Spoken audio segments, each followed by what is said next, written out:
Okay, so we're now gonna make a rocket. Now I'll tell you guys a bit about this stuff. So if you want this thing here, MK1-2, no -2 command pod, it is quite heavy. It has a high mass, but it does have 3 people, a crew of 3. This one has less mass and it has 3 crew, and it has more impact tolerance, which is weird. Yeah, this is mainly for I think it's what, a space shuttle.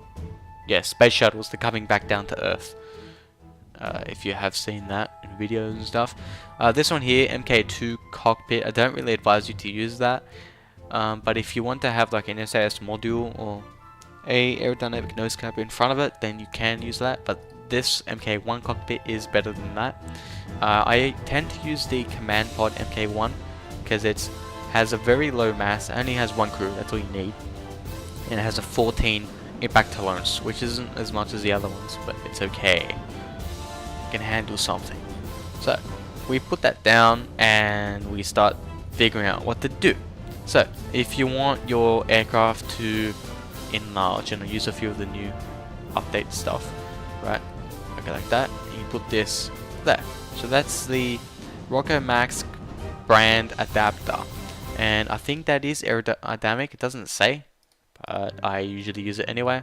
And we could probably put that bit of fuel. I think it is cross fuel capable. So what that means for some of you, fuel from here will pass down to any other engine below it. Okay, so this actually passes down fuel up and down anywhere. Okay, up and down. You can, yeah, you figured it out. Okay, so if your rocket is going to be this large, then you need to find, you can either have a small SAS module there, advanced, this one here, you can have it in there, or you can have the advanced SAS large module, which is exactly the same as the small one. Totally weird. No weight difference, which is completely weird. Now there's no use of having a parachute. Actually, we can have a parachute, we can do that. So you can have a small parachute here, and it places down perfectly.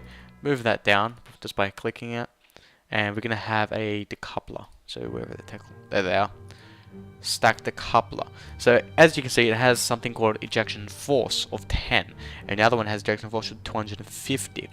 So if you're gonna be going up into the atmosphere, and you're gonna have something like that connecting to there, right? Then you're gonna want a high ejection force to get rid of that part. Otherwise, the part will accidentally or somehow smash into your other parts, which are the good parts, and there'll be a whole lot of catastrophe, which you don't want.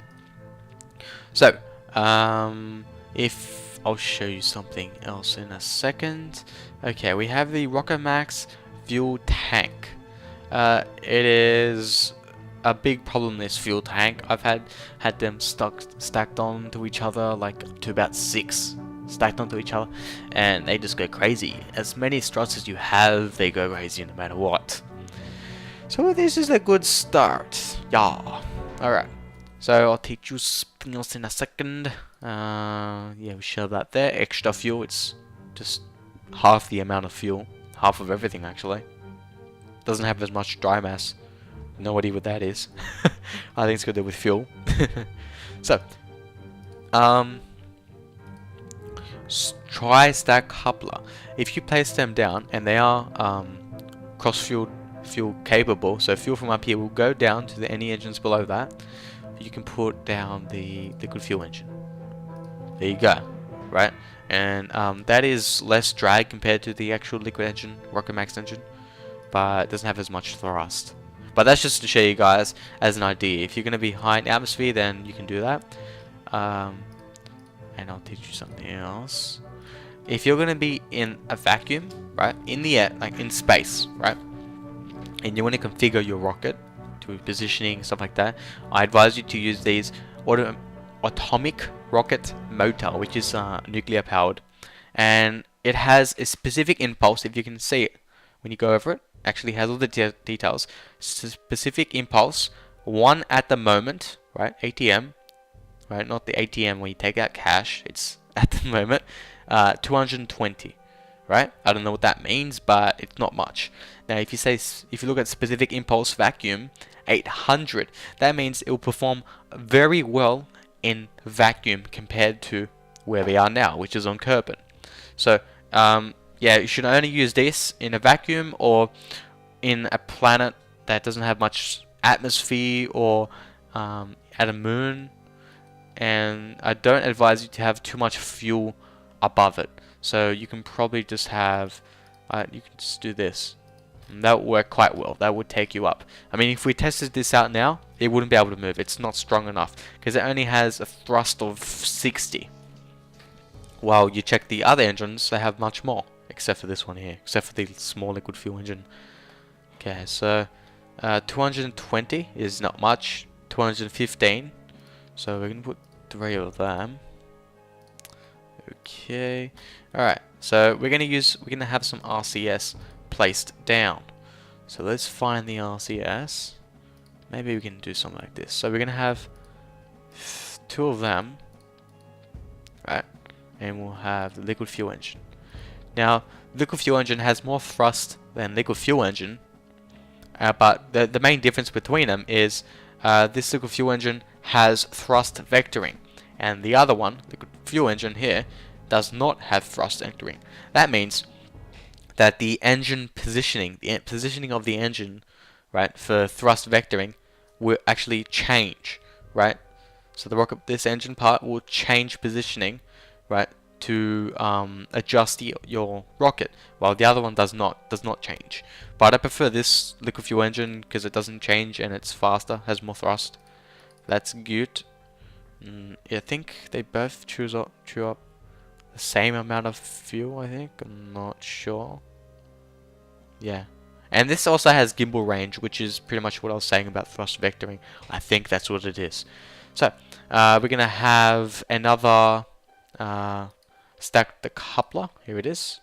Then we put this thing there. We can put one more of these. You know, let's put this smaller version. That there. So what will happen is this will start up. The bottom part will start up. Then this will disconnect, and the top part will continue on into space. And this should be enough. But we're gonna have the radial mount liquid engine. I advise you to use that because they are very useful, but don't have too many. Because what I did was I had 4, right? And I went up like 1,200 meters per second. When I had 3, right, I went up 1,400, 300. I went much more higher with just 3 compared to 4. That's because I think it's because of the specific impulse, the vacuum thing. So it works better in the vacuum than in Kerbin at the moment, right now. Also, some of you were wondering what key I'm pressing. Well, when you press it down, you press the X key to increase the amount of parts you're placing down, and the X key will just loop around. And if you want to have snap the angles on or off, you can click the C key. C, snap the angles. X, more. See? So that works quite well, and I just figured out one of them. If you want to position the stuff at an angle, it's the same thing with rockets and jets. W, A, S, D keys does the job, and Q and E does it too. So yeah, but we don't need to do that now. That's good. We can take this away. Don't need that anymore. Move that, move that. We want this to go into space, and that works quite well. Oh, okay. So our new feature of the game is the RCS fuel tank. So what RCS fuel tank does compared to this small RCS fuel tank is it has much more fuel. The small RCS fuel tank has 200 capacity, and the other one has 1,100 capacity, which is a big difference. And they both have a big difference in total mass. Yeah. So what you do is you place that there, and you don't need too much RCS port linear or RCS thrust blocker, but I usually put port linear, and you only need about 5. Yeah, you can put 5 there, and then 5 right here. You can put it anywhere you want. It reaches anywhere. It doesn't really need cost fuel capable. And I'll put okay, I'll move that, and then I'll have another one of the RCS fuel neck right there. Okay, so we have more. Right, so when that ejects, when this part ejects, then this will be able to be controlled, and I'll have a click X key, X, okay, 4 there, and 4, if I can place it there. Okay, I'll just move this down a bit more. Better configuring. Okay, that looks like a nice rocket. So, sometimes when you're going up in the atmosphere, your rocket will start shaking. So what you can do is place down some strut connectors. So all you need is about 3, maybe 2. But 3 covers everything. And you can put it from your rocket to there. Now, if the ejection force is strong enough, which this is strong enough, it will break the struts and it will enable them to disconnect these 2 parts. What is that? Standing struts. Okay, so we can have that. We don't need to have that there. But as I said before, be cautious about where you place objects in front of the capsule because your Kerbals might not be able to get out. And I'll place that there, and hopefully that will enable me to take them out. Okay, so I'll put that there, so when this comes back down to Earth, I'll be able to configure and have them on a standing pad type deal. Alright, and I can even have RCS connected to that will be able to handle it. So maybe we can do that now, just to do something else. Alright, so if you're going to be going on another planet, turn off this symmetry thing. Right, if you're going to go to another planet that has a high amount of gravity, then you should use this TELUS LV Bay Mobility Enhancer. Okay, if you're going to go to a moon or something that doesn't have much gravity, then you use the TELUS Mobility Enhancer. Right, so that's this one here. This is a small one. Now, if you have noticed, I think it's just the LV version of this. It has light, as you can see. Look, light. It has light. That's pretty cool. In the new update, I want something that can add more light, like a torch or something on the rocket. That'd be so cool. So that's good. Alright, what else? You can even use the Picus 1 Mobility Enhancer. It does the same job as LV version Mobility Enhancer, but the LV version can actually shrink down a ladder, put down a ladder for the Kerbals to actually get onto. Otherwise, if you use this one, then they won't be able to climb up aboard, and I'll show you in a couple of minutes why. Now, if you want a lot of thrust at the beginning, when you start up your rocket, you can use either one of these ejection things. You can have the radial coupler or the hydraulic detachment manifold. This hydraulic detachment one, has more total mass than the other one, but doesn't really need to use. Not that important. I'm gonna use that, and then I'm gonna put the Rocket Max solid fuel booster, which is made for these Rocket Max fuel. What do they call it? Fuel tanks. And just for aerodynamics, I'm gonna put the aerodynamic nose cap, like that, like so. So that I can have these orders start up at the same time, or I can have these gonna go out one at a time. All it depends on what I decide. Alright, what else? Okay, so we have the standard cannon. So it is a bit risky putting down the standard cannon, because if you have too many of them, or if your rocket is too weak, then it will break apart into pieces. That's a bit of a risky move, but you can always use the winglet, AVR8 winglet. But I usually use the standard cannon anyway. As long as you don't have too many of them, then you're fine. All you need is 3 up here, 3 down here, and you're done. That's pretty much it. That's all it needs. How funny. Yeah. What else? So we've got that done. What other piece? What other piece? Alright, so the launch stability enhancer. Now, I personally hate the launch tower. The launch tower is a big hassle. So what you do is you click your capsule and you scroll up. Right? So to ignore the launch tower, you get launch stability enhancer and you have symmetry on for 3 and shove them right there. Look how high that is. That's pretty stable. It works quite well. And then what else? That's pretty much it. No. The best thing in the game. Separatrons. I like separatrons quite a bit. It's just quite laggy.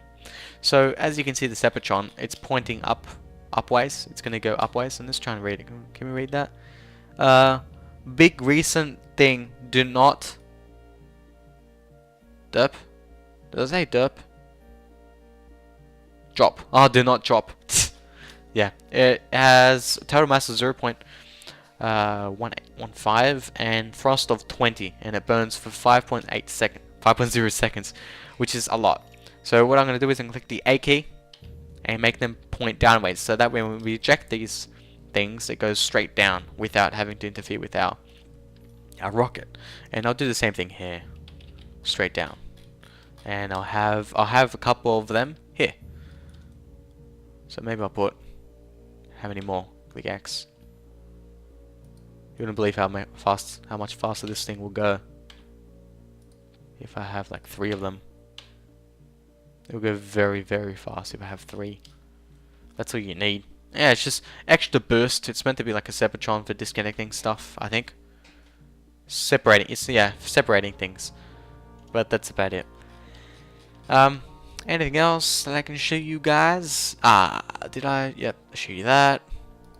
Alright, for more stability, just put more of these struts. You know, it's always good to put struts.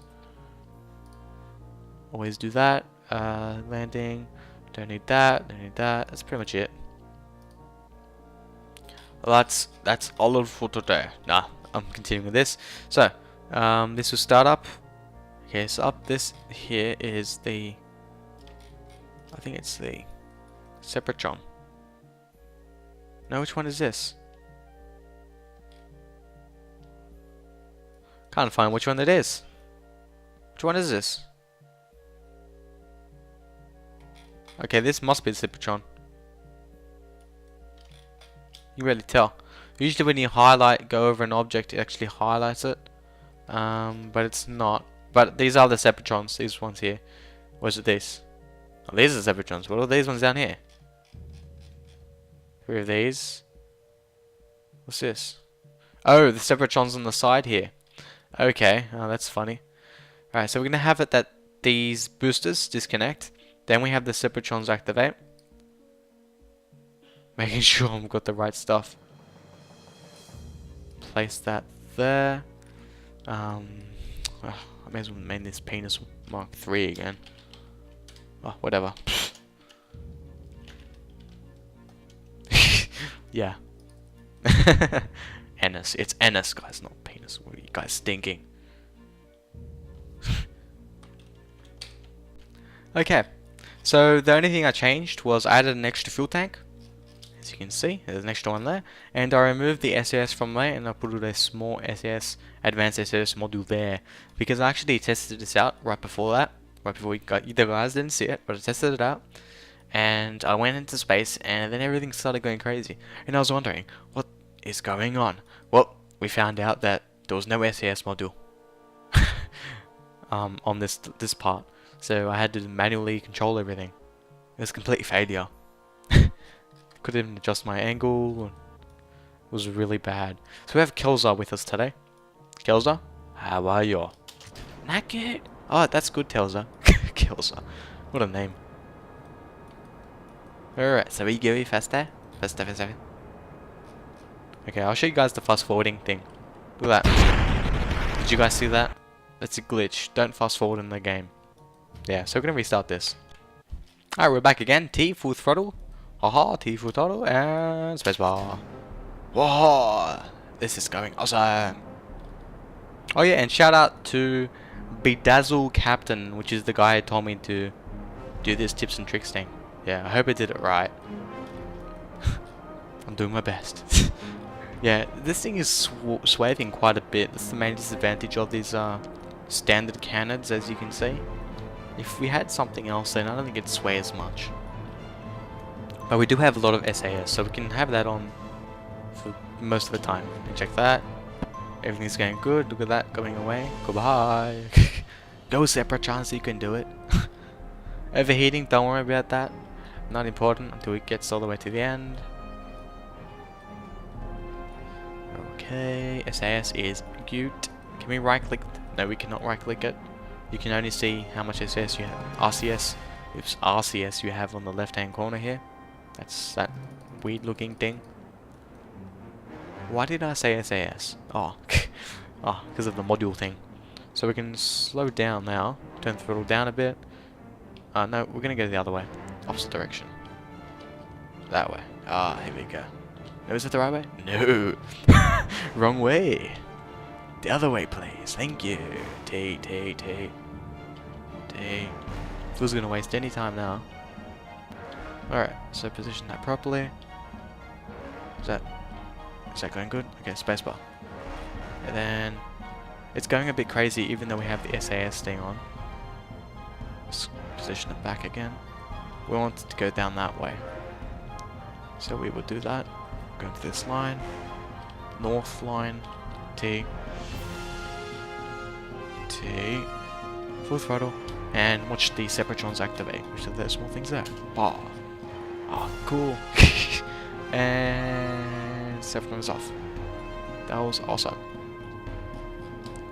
So let's check how we're going. Alright, this will be on a bit of an angle. That's okay. Let's try and create an orbit. I don't think we will. A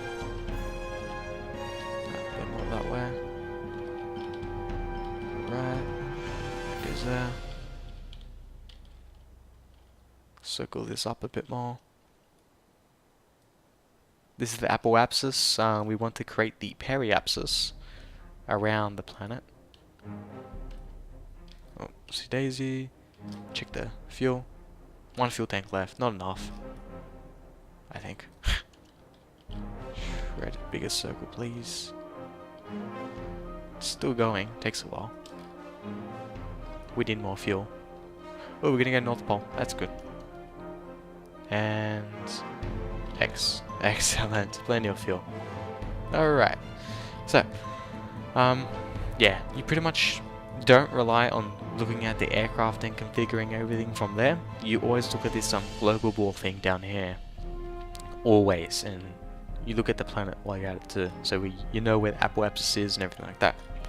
So, now you can click the period keys to fast forward your aircraft. Right? And we're going times 50. What else can we show you here? What's this do? Don't know what that is. Alright. So that's good. Flow rate. Yeah, you can right click your engine, your fuel tank, and disable flow rate, which will disable the fuel that goes to the engine there. Everything looks very blocky there. Let's check. The more closer you get to the planet, the more closer to the atmosphere, the more slower. Like the time warp will stop immediately, but you can go back to times 4 if you like. But I don't advise you to do that.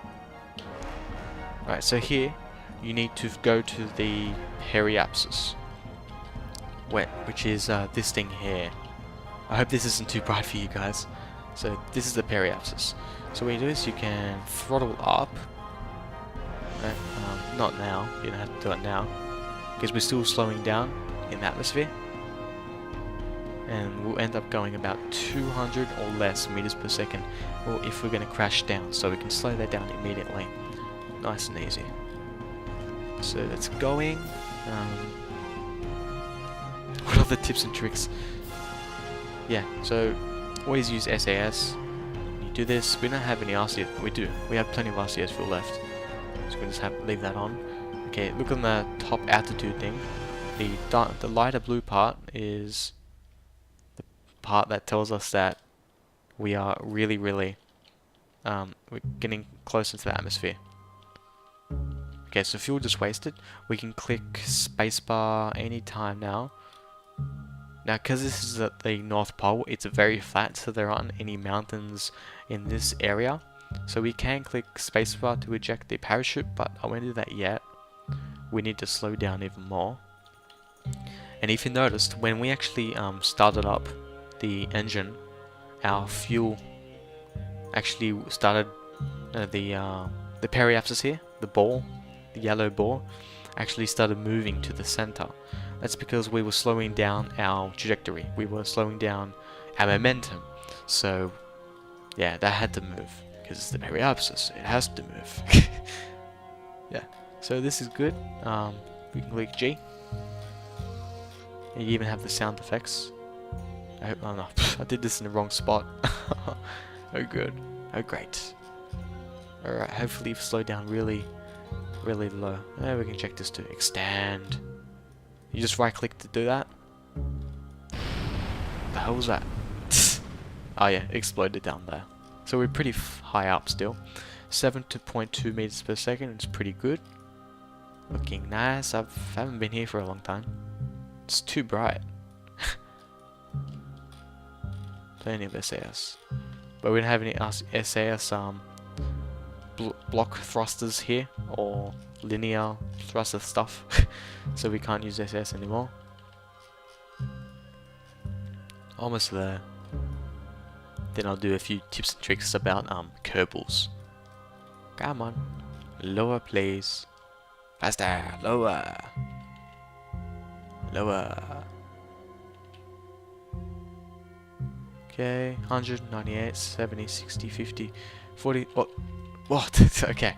So what happens is when you actually land onto the ground, your parachute, right, as giving that you've went 0 meters per second, your parachute will disappear. That means you've used up your parachute. You can't use it ever again. And you can tell that by looking. It's disappeared. It used to be there, but it's gone. So that's a cool effect. Right, so I guess we don't need these things on the side. These strut things. They're not low enough. Anyway, so I think this is ejected. Yes, it is. So what we do is you right click your crew capsule. And let's click C. Click C and you can see outside through only this area. So that's the atmosphere, that's outside. That's pretty much it. It's the only spot you can see through, and right click, click EVA. So here it says board for F or spacebar to let go. We're going to click spacebar. And click spacebar again. Okay, click spacebar to jump. What was that? Yeah, it's a bit of a glitch. You can see the ocean underneath that. That shouldn't be there. Right. So what you do is you click R, right, and then you can click Shift. And if you're like at the moon or something, you can use this to fly around and stuff. Look at that. See that? See how we sort of and you right click and you see the pack fuel. And it's like RCS really. It does help lift you up a bit into the atmosphere. When you jump up a bit, you can barely tell. Yeah, so that's good to know. Click R again to turn that thing off, and then you can hold down Shift and click W, and you can run down slightly faster. You can click jump, spacebar, then you fall down. Do it again. So, what I've noticed here is it's very bluish. The atmosphere is very blue here compared to where we usually are. And up here it's very, very dark. But I hope you guys liked this episode. Hope you learned something. If you have any comments or any more things you'd like to know about the game, any tricks, hints, just ask me in the comment section. And yeah, that's about it. Thanks for watching. And have a nice day.